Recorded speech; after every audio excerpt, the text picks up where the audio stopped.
What's up everyone, this episode is all about waypoints in the scout system, so just sit back, relax and enjoy the video. Also, please don't forget to rate the video, comment the video and subscribe for more videos like these in the future.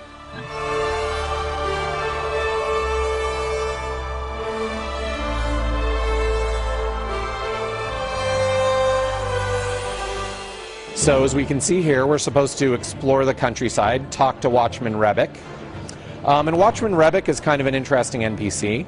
He's part of a system called our Scout system, and we had to implement the Scout system because of the way that our dynamic event system works. You can go ahead and talk to him. The fields around Shaymore are Kryta's breadbasket. We all work hard to get what we need, but it's dangerous when bandits and even the wildlife have it out for you. We'd welcome any help you could give. So what Watchman Rebick does for us is he helps out a certain portion of our players. So our dynamic event system, kind of by its nature, means that you can never really be sure what you're going to find when you go out into the world. And for players who have a strong exploration kind of drive and players who love exploring, that's actually a great system. They just wander out into the world, they experience different things. But there are some players who maybe want a little bit more direction. They maybe like checklists to check off, that sort of thing. And so what Watchman Rebick does, and our Scout system does in general, is it helps us gives those players that checklist. It gives those players something to do, so they can go out and experience dynamic events. So for instance, we might have all of these hearts represent a different NPC who needs help of some kind. And we'll go out to Farmer Dia, and there are a bunch of little activities that we can do, little things that we can do. They're not necessarily quests or anything big like that. We can maybe help her feed her cows. We can help her water her crops. There are giant worms that are kind of messing up her fields, so we can kill those for her. And as we do that, she'll start liking us more and more, and then eventually this heart will fill in and we can maybe go help the next person. We're going to use our waypoint system, which is our fast travel system.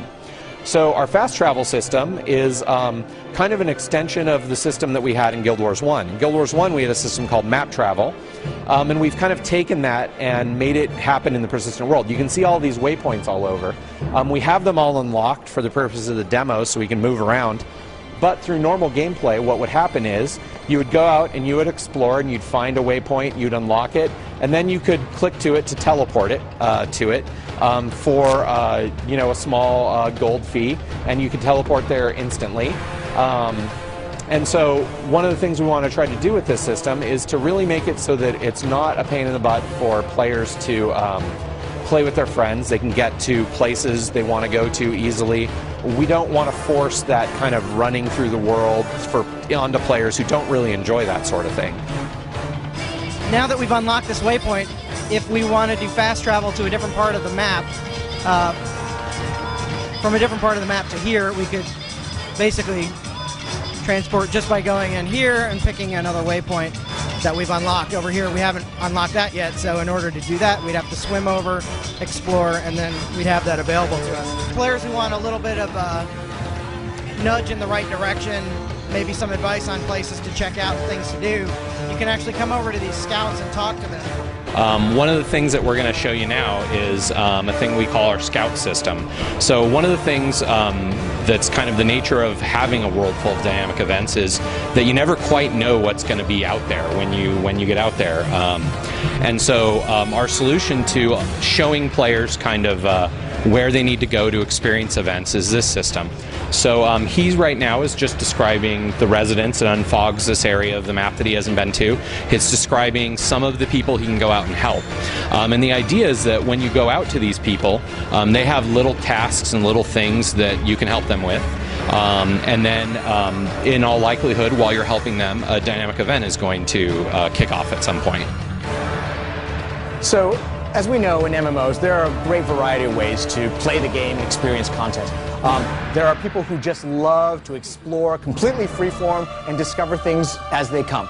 And you know, Guild Wars 2 is going to be great for that because they'll be able to experience whatever dynamic events they run into. However, there are certain people who would prefer that an MMO do a better job of telling them where to go, what to do. And for that reason, we had the Scout system. Do we want to pull that? Can we pull that map up again? Yeah. So you see that we go ahead and mark places on the map with these hearts, These hearts are generally hotbeds of dynamic event activity, and so by guiding you into those areas, you will discover the dynamic events.